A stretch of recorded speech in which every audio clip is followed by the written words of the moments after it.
Ils sont en classe prépa à l'école de cirque et ils viennent de passer plusieurs jours à travailler avec un plasticien pour un projet particulier. Et comment est-ce que l'art et le sport peuvent s'entremêler en partant de leur pratique personnelle, de leur corps? Pendant le festival Les Insouciants, l'école de cirque et l'école d'art plastique font la démonstration d'une collaboration qui existe depuis plusieurs années. On mène ensemble ce projet depuis 3 ans.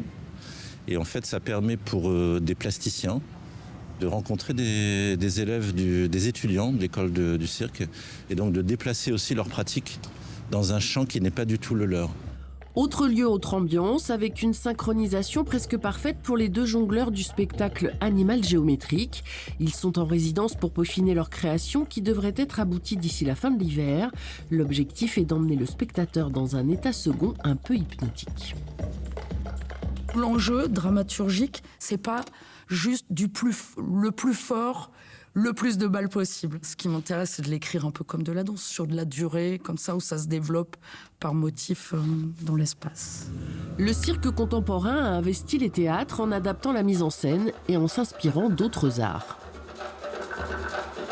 C'est des écoles dans lesquelles les jeunes apprennent aussi à des techniques qui ne sont pas seulement des disciplines de cirque, mais qui font aussi de la danse, du théâtre. Et du coup, on les retrouve dans les créations. Et donc, c'est des jeunes qui fréquentent depuis les premières années de formation les scènes de théâtre. Le spectacle Ancrage mêle d'ailleurs à la perfection la performance circassienne avec la poésie. Le metteur en scène originaire du Sénégal est formateur à l'école de cirque de Châtellerault, mais surtout, il explique que le cirque lui a sauvé la vie quand il était à la rue dans son pays d'origine et qu'il a été remarqué par des circassiens suédois. Je me sens libre et je me sens reconnaissant de pouvoir partager ce moment avec le public.